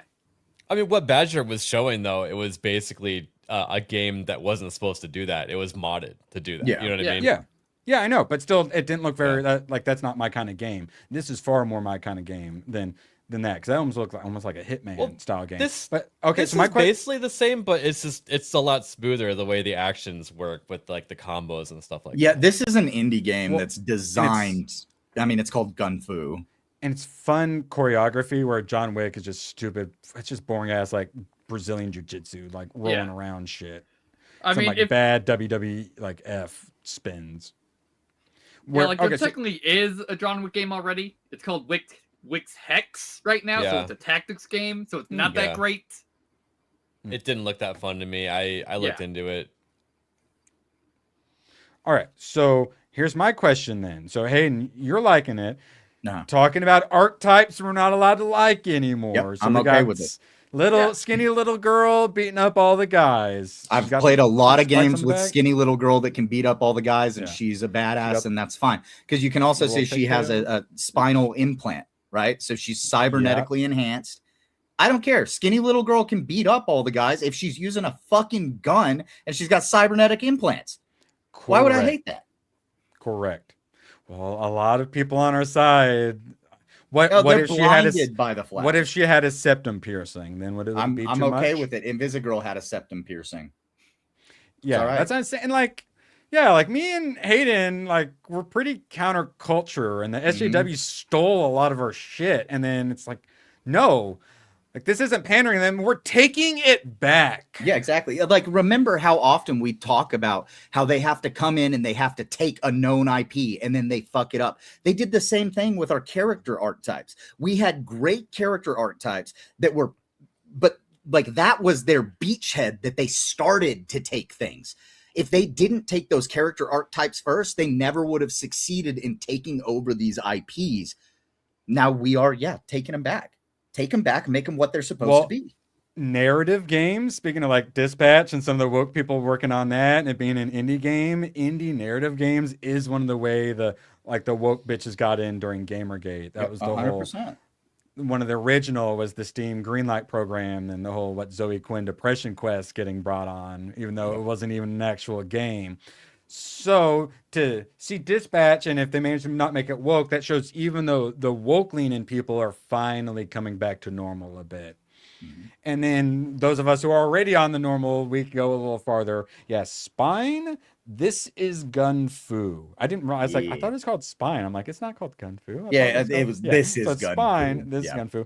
Currently no release date, but yeah, definitely we're keeping an eye out if they keep it at a fair price. I've been keeping an eye on that one for a couple of months, and they've got some stuff that looks really good. That one looks like it'll be like a $34.99 or like a undefeated. $39.99. Looks great. Yeah, that's my concern. Now Tomac showing me a Superman style game. Yep, I checked this one out too. Beats up a demon, punches him into an old abandoned post-apocalyptic building, and then hits him with his laser vision. I believe, doesn't he bring? Yeah, he brings the building down. So it's Superman abilities with destructible environment. And man, I hope you bought a good graphics cards and such, because the amount of particles they have in this, you're going to be running a little hot, is my guess. Now, this is the second undefeated game, because the first one is out and it's just free. Oh, is it any good? I seem to remember it's a good time. I think it's also like an hour and a half long. Okay. Yeah, that has me intrigued. Yeah, and that was in response to someone saying, why don't we have a proper Superman game yet? Which is a good question. I'm working on it. Well, now that and then that was the guy saying, I'm making it. What was that one called again? Undefeated Genesis. Okay. Yes. And with Netflix buying Warner Brothers, you think we'll ever get a Superman game? Not a proper one. Any chance there was with Netflix, I think it's gone. Now, speaking of reigns being passed, Nintendo, it was being run by Bowser. Now it's being run by Karen. What was her name? Goodbye, Nintendo. Rest in peace. Devin Pritchard. Yeah, ABF. Just looking at this, what are your thoughts on Nintendo's future? She looks like a Karen to me. That woman has never played a video game in her fucking life. Correct. So she's been with Nintendo for 20 years. No one's ever heard of her. Most recently serving as the head of marketing. Okay. Yeah. Other than the super fans, people fucking hate Nintendo these days. Good job on that. Yes. Consumer experience. Which is notoriously bad with Nintendo. Yes. And revenue. She was the head of deciding to gouge people for Switch 2s and the $80 like Skyrim games. Or their $30 tech demo that they sold for the Switch 2. The $80 webcam and stuff like that. So you can see Indians' wieners while your kids play Mario Kart for some reason. kind of reminded me too, and I don't think very many people have talked about it, but the rising cost of memory is going to affect the Switch too, and they might have to raise the price even more unless they keep subsidizing it. And they're already in hot water, so they can't. Poor right? Steam, dude. Steam's like, here's all the hardware we're releasing, guys. Literally a week later, it started happening. Before they even released the prices, yeah. Now They didn't release the prices. Yeah. I don't feel as conflicted about having bought a Switch 2 on launch now. Like I'm okay with it. There still may not be any games yet, but they're coming. Every time I see a Pirate Nation Grumps post about RAM shortages or GPUs, I look and I go, thank you, ABF. Thank you. Yeah, like we haven't had any more updates on what is it, Dusk Lords yet? Because that's going to cause people want to buy a Switch. Yeah, on that we haven't. That's going to cause people want to get a Switch too. Yeah, Erwin, if you built a computer before the RAM crisis, you overperformed against the S&P 500. Yep. Technology that appreciates in value. Yeah. All right. It's usually a car when you drive it off the lot depreciates like a computer, you know? I want to look at what my computer that I bought a year ago, like what the price is that it's going for now, because I can only fucking imagine. My brother asked me if I thought he should get a Switch 2. It's like, there's currently 2 games for it. Maybe wait for 3 to 5 games, possibly. But I will say this. One good thing about Switch, what I've got going back here right now, Soul Calibur 2. Dude, I keep, every time Ivy pops up, I keep I know, getting you distracted. can't help but look, right? Giant boobs and a whip sword. Oh, step on me. On PlayStation, they did re-release Soul Calibur 3. Oh, nice. Yeah. Yeah, I watch like these retro and like resale channels and whatnot, and someone will be like buying a house or needs a new car, so they bring in their collection to sell. I just bring in my PC. I've been working on this PC for, I think I built it in about a day or so, and it just means a lot to me, but I'm gonna have to parts it out so I can buy my jumbo jet with my RAM. You hand over 1 RAM stick. Yeah, I hate it. You know, so much sentimental value, and they're trying to like take it out of my hand. And I keep pulling back. Yeah, RAM sticks are gonna be like credit chits in Cyberpunk. Yeah, well, we had the like the high schoolers wearing them like watches and at the club. All right, Tomak. My favorite segment.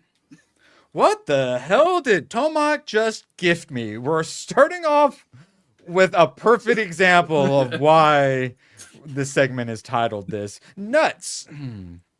What the hell is nuts, Tomak? I think Tomak gifted this to me too. What are we looking at here, Tomak? I believe you're trying to capture squirrels in this one. I could have guessed for days and days about what you do in this game, and I would not have gotten squirrels. Oh yeah, squirrel. Okay, yeah. So this is like one of those capture Bigfoot games, but it's a squirrel. Alrighty. ABF. I have a. Wait, is it multiplayer or is it single? It's It's single player, so I can't.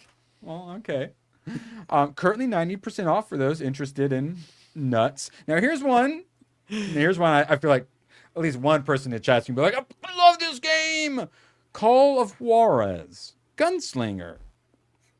Why did you give this, Tomak? Because the game's great, and it's essentially an arcade shooter. Yeah. Yes. This is definitely more my style of game than a Red Dead Redemption. Wait, you do first-person shooting too? I did not realize that. Oh. Well, also, as you progress through the story mode, since the story is you as the gunslinger are telling stories, so, like, there's a segment where you say, like, they came at me like a bunch of Apaches, and up on the ridge, there's Apaches shooting at you. It's like, no! They weren't Apaches! They came at me like Apaches! And then they changed to normal, like, gunslinger guys. Okay. Yeah, I saw Spider-Man yesterday. They kept the bone saw. Did your boyfriend make that for you or whatever? Good. I was very happy when that happened. So yeah, any Call of Juarez enjoyers currently $3. Damn. So Man, I'm surprised Martel hasn't been delisted. That game, you just showed the preview. Like, I remember playing it a long time ago. It's pretty fun. That made me want to play it again. And for $3, Yeah. This one, this Gunslinger is 2013. Let's see, you can get all 3 for $6. Yeah, I just feel like people saying splurging. Cartel's pretty questionable. I don't think either, but one is just Qual Juarez and one is what, Bound in Blood? So yeah, I don't so think they maybe even have Cartel did get delisted.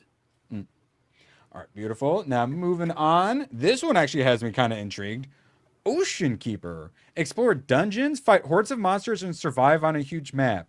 This is Ocean Keeper, an action roguelite with tower defense elements.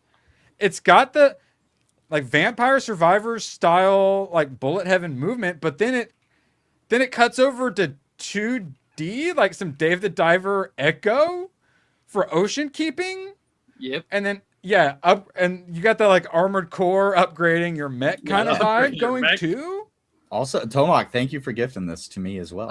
Mainly kind of gifted this to you guys because co-op came out. It's co-op. Oh, really? Yeah. Co-op, Okay, co-op's a separate game, but this is the base game, I believe. I think it requires. Mine says Ocean Keeper co-op. Yeah, mine too. Yeah.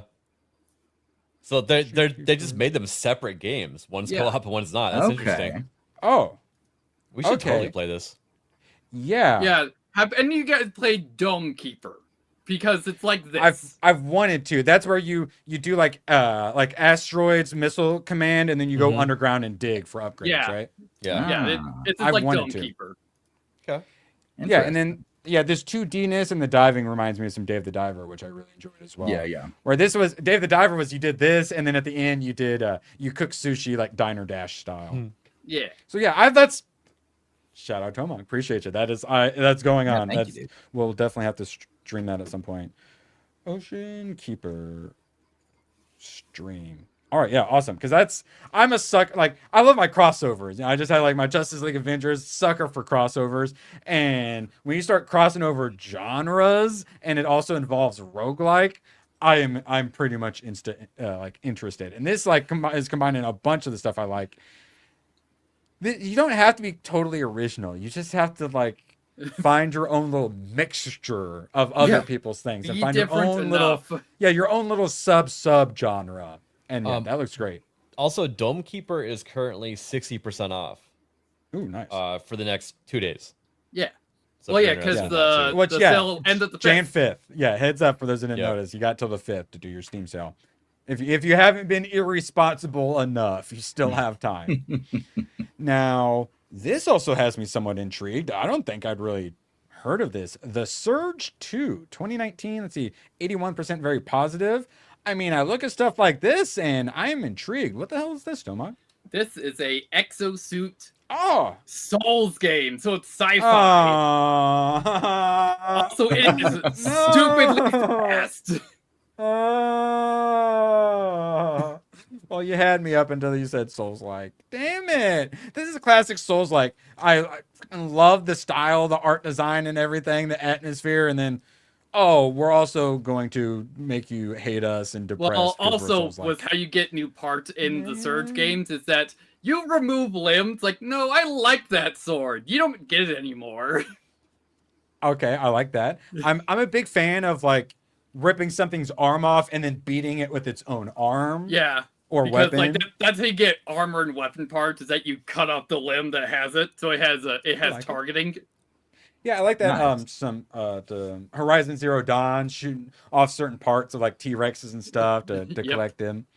Now here's one. I'm going out on a limb. I feel like Hayden has played this and enjoyed it.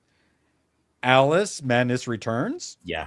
I played Alice Madness Returns way back when it came out back in, what was that, 2011. Yeah. Yeah, because it's a 360 game. Fun action platformer. Puzzle platformer? Oh, action? Yeah. So wait, do It's you an do some action punching? game. Or Yeah. fighting? Oh, yeah, okay. you're fighting. She is not holding a knife in that screenshot there okay. on the title for no reason. Oh, okay. Nice. Yeah, if I assume remember there's more- correctly, it's pretty gory, pretty violent. It's a lot of fun. Yeah. Action Interesting. fighting platformer. I seem to remember 88%? if you played this on 360, it came with a free Fair play. version of original Alice, though. You might be Fat- right. Looking at his Fat Roller finally makes sense. Now I understand fat roller is referring to when you do fat rolls. I assume. Yeah, when in you're Souls-likes, over right? Yeah, you 70%. got like that. Yeah, you He's got in like the the heavy onion armor armor on or whatever. Dark Souls. Yeah, and then as soon as I realized that, I look at the PFP and I'm like, oh, I should have already put this together, but now it's all making sense. Fat roller. All right, so yeah, Alice, that has me interested, especially now that I know it's a little action. Now this one, so when ABF was talking some Gunfire Reborn, I thought he was talking about Biomutant, which I believe has some like, I was interested when it first came out, but it had like some seriously like mixed reviews, mixed thoughts on it. Yeah. Tom, I was so you interested in this, but again, the mixed also kind of like pushed me away from it a little bit. So it's a post-apocalyptic open world kung fu fable RPG. Tomak, what the hell is Biomutant? Yeah, it's essentially that. Also, it has a large like planetary preservation thing you get very early on, so it's obvious what they're filling for. So at least they're not trying to hide it. Like some environmentalism? Yeah, environmental stuff, but you're shown to it pretty early on, and the company is literally called Toxinol, so it's hilariously obvious. I mean, if it's like a post-apocalyptic world and like there's nuclear waste everywhere, I can live with some environmentalism. You know? Yeah. But yeah, because I just always thought, oh, little furries, which is why when ABF started talking Gunfire Reborn, being furries with guns, I thought it was Biomutant. So yeah, I am entertained. This is definitely one I want to check out. It's one I've been interested in a while. Now, this is the most Tomak thing you sent me this week. Upstairs, released in November, has 11 reviews, which are currently mixed. Tomak, what the hell did you gift me? I haven't even watched this yet. What the hell is this, Tomak? It said it was made by the guy who made Quaps. Like, all right, this is good enough. Oh, so it's one where like 2 buttons control like your left side, and 2 buttons control your right. And similar so to baby steps. Yeah, baby steps. Yeah, Quap. Yeah. So that's okay. ABF, have you ever been interested, or like I Am Bread, or any of these other like streamer rage games? No, I don't like those kind of games that make me rage. I'd rather enjoy playing games. That's why I don't like Souls games. Yeah, like I don't want to get angry. I play games to relax and have fun, not like curse at my monitor. I play lots of rage games. Okay, well, this sounds like your kind of game. Yeah. Currently, $1.79. So funny thing, speaking of raging at games, last night, so I've been playing a little bit of Jurassic World 3, and last night I played it for 5 hours doing one of the missions that they have you do. And after 5 hours, realized that I built my park wrong, and I had a goal to get my transportation rating up to 90%, and I got locked at 81% because of the way that I built my park. Oh. So now I'm going to lose all 5 hours that I spent playing it last night and to do all of it over again. I enjoy me a good old-fashioned tycoon game. Yeah, this is Tycoon filling that void. Oh yeah, it's so good. I've been playing. I think I'm up to like 15 hours or something right now into it. And you know, you do your research, you breed out your new dinosaurs, come up with a breeding program, build your park amenities and attractions and all of that stuff. Like on the T-Rexes, so they'll have sex. Or you know, you make the Indominus Rex and then release it onto your entire park and just allow it to just slaughter people. That's a lot of fun. Yeah, it's similar to the launch coasters and Roller Coaster Tycoon. Very save similar the to game. Another park, it's not my problem. You just delete that one little part of the fence, and then you got raptors running around after everybody. So ABF, this in your genre wheelhouse? Seems like it would be. I played the second one. Oh, okay. So, because I want to say it was actually a free game on Epic at some point, and I actually got like I think 20 or 30 hours out of it. I quite enjoyed it. Heck yeah. Well, that's good. Yeah, I saw it come out. I'm like, it's not really my game, but I hope it's good because I mean, I do like The the one used to thing- like those style games. that I don't like about it is that they do heavily integrate the Jurassic World movies into it as well. So, but they do allow you to choose in cosmetics whether you want to do Jurassic Park or Jurassic World. Good. So, like, Classic. you're able to like pick which one.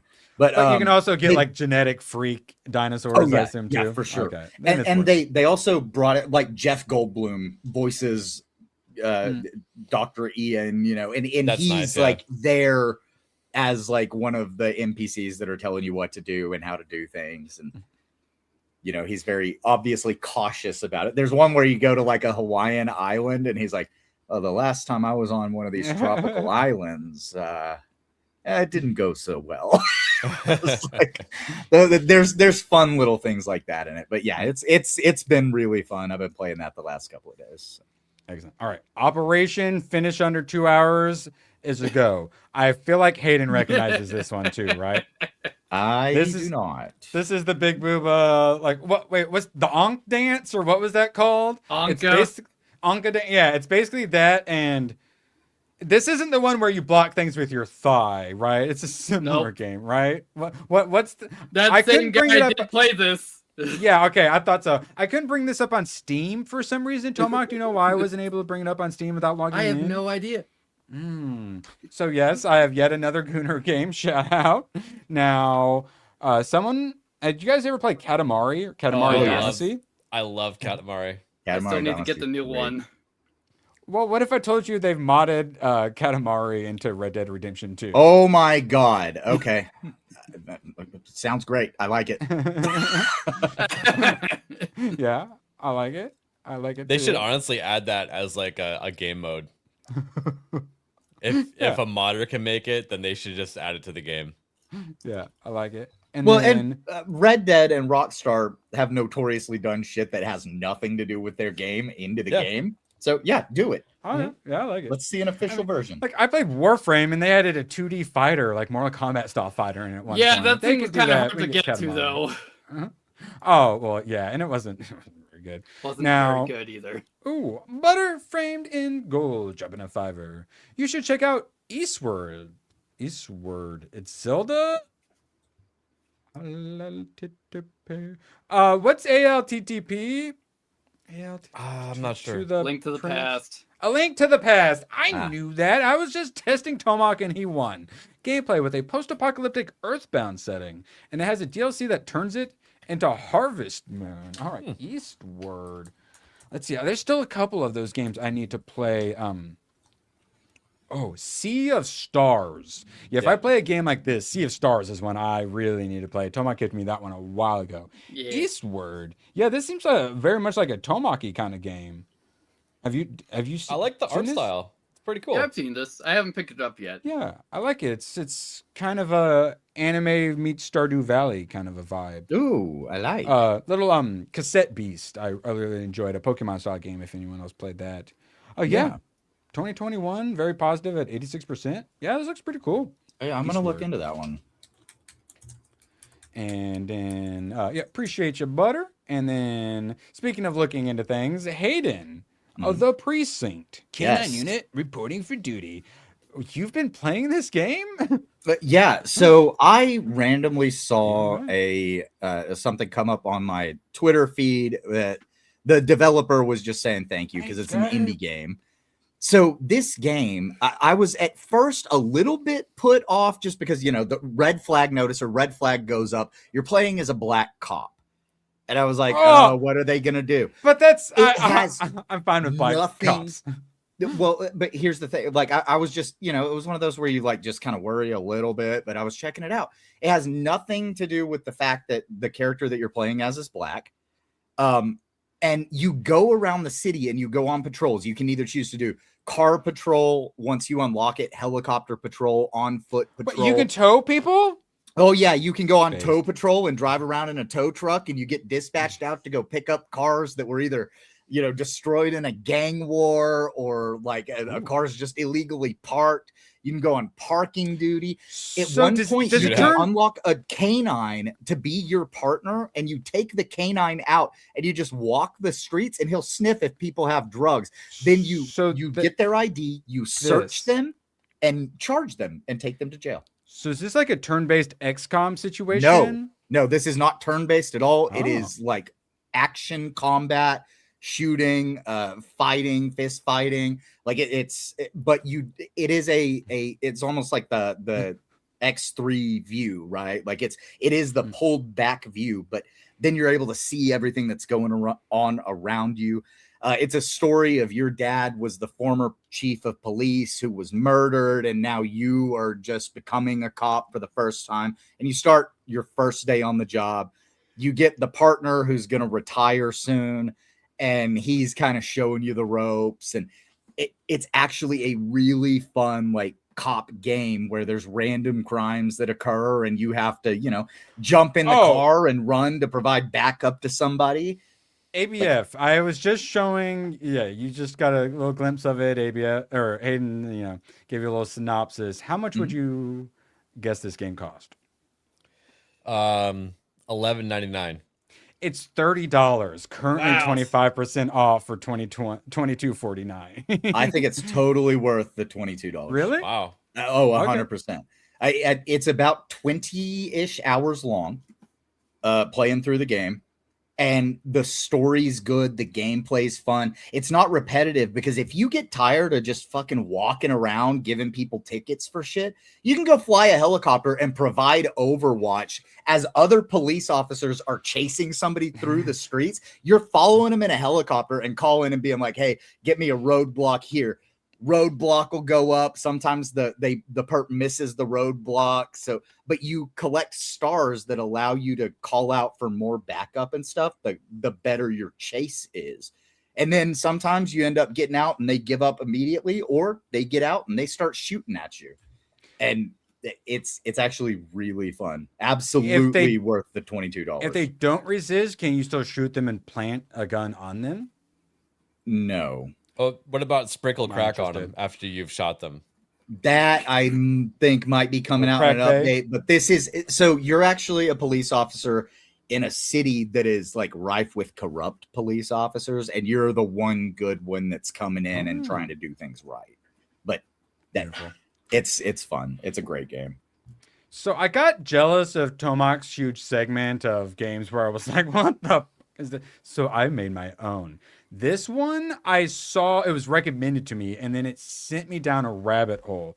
This came out May of 2025.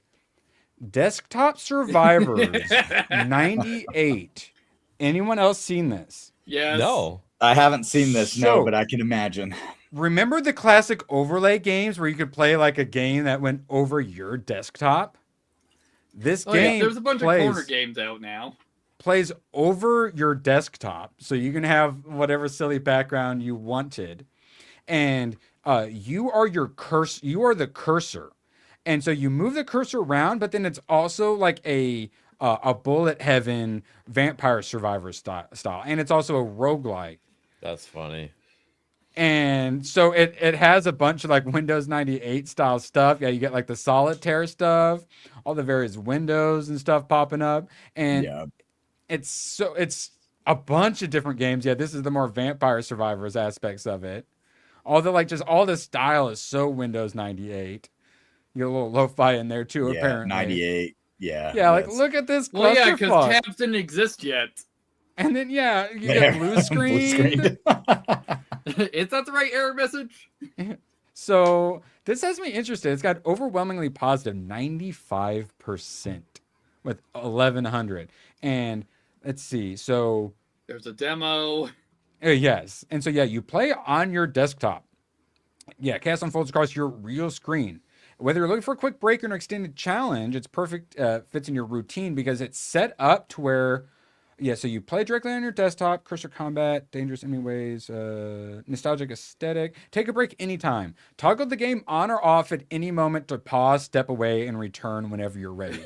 Okay. So it's a desktop like overlay game that I could be like editing and like, oh, I need a $5. And then I just pull this up and all of a sudden I'm playing a Survivors like on top of my Adobe Premiere, essentially. So yeah, like what the hell? This looks really cool. Currently on sale for $3. Wow. Another one of these games you guys might enjoy is Rusty's Retirement. Because that plays at the bottom of your screen. Well, this led me down the rabbit hole. Found Identifile. Become the ultimate desktop cursor in a deeply infected operating system. Navigate folders like dungeon rooms. Delete viruses and level up with EXCs in this action-packed roguelike. ABF, did you know that this genre existed? I've heard of these games, yeah. You basically have to play as someone who was on LimeWire, essentially. Yeah. I lived it. Classics. And like I feel like as an IT Scammed. guy, like, I love that. Yes, I've scammed. I feel like you would appreciate this. Yeah. No, for sure. Might sometimes be a little bit too close to home though. Yeah. It's one of those, I wanted to escape this, not live it again. Oh no, System 32. I just want to kill demons in Diablo. Why am I cleaning up computer viruses right now? So, final one, and then we'll get out of here. Window Kill is a twin stick shooter, but the game window itself is constantly closing in on you. Shoot the window edges to push it around the screen as you fight and dodge enemies and bosses in their own windows. Cool. Oh, so yeah. Okay. Not only do you have to move around, you have to like shoot the sides to give you more places to move around, and then make your way over to like the enemies' windows and stuff like that. Interesting. And then with the roguelike leveling up system. That's cool. So yeah, there's a whole genre of these kind of games I didn't even know existed. I'm like, this is my jam, and they're currently all on sale for like $3. I think one of these, this one's like 10. No, this one's $3.50. Maybe that last one. One of them I think was still $10 for some reason, but yeah, for the most part, they're like $3. I'm like, I can get $3 of worth of fun out of this. Yeah, 96% with 2,300 reviews. Came out in 24. A whole new genre. I didn't know those existed. That's awesome. I am certainly intrigued. Tomac. So it sounds like you've beaten Act 2 of Expedition 33. You still got I'm in more to Act play 3. though? I'm in Act 3. Excellent. Like I've been told to go to the river, the tower, and the desert. That's the last thing I've done. There's a lot of lore to find. Yeah. Well, now you also have I can fly. Verso's drafts, which is the new DLC bit they added. Well, yeah, I technically have access to that. Haven't found the location for it yet. Oh, it's right by Illumier. And then they had it to where you had to be able to dive to get it, but I think they updated it. I just flew right in. So as long as you can fly, you can get there. When I think they changed it because originally they had it where you had to get to like level 6 escape. Yeah, like I can dive. So it's like, all right, I have access to DLC. So wherever the hell that is. Beautiful. ABF, what you got coming up? Let's see here. I'll be here tomorrow and on Gooch's, and we have Cinevere lined back up for Monday. She wasn't feeling well last week, so we're gonna get her back this time. And Sunday we'll be streaming Cheat Day. Baking Bad. We'll be doing some chocolate brownies with brown butter. No, chocolate brownies. Sorry, white chocolate also delicious. Wait, there's white chocolate. My mouth is starting to water just talking about them. Quick, Hayden, what do you got coming up? Maybe something in the future. We'll see. I don't know. Otherwise, I hang out with these guys. Beautiful. Awesome. I am going to be seeing Batman Begins later, so join us tomorrow. I will be reviewing John Wick, Spider-Man, and Batman Begins. I'd all seen in theater. It's been so long since I'd seen Spider-Man. Other than the memes, it's practically new, and Batman Begins is going to be the same. So I'm really looking forward to that. Appreciate you all being here. Could not do this without you. Make sure you join us tomorrow, but most importantly, subscribe to Jessica Lindstrom for some Baking Bad. Really looking forward to it.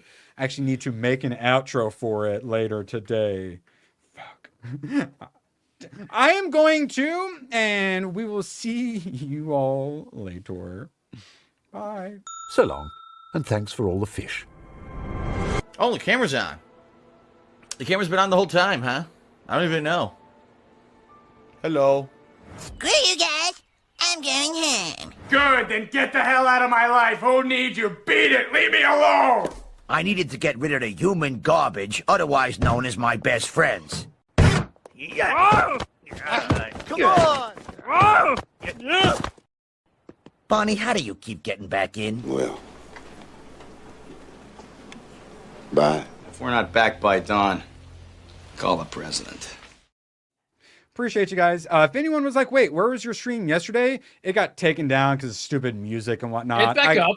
Yeah, I put it back up because I cut it out. So anyone who's like, where the heck did that happen? It is now available. Appreciate you all so much, and we will see you later. Everyone has AIDS. My grandma and my dog.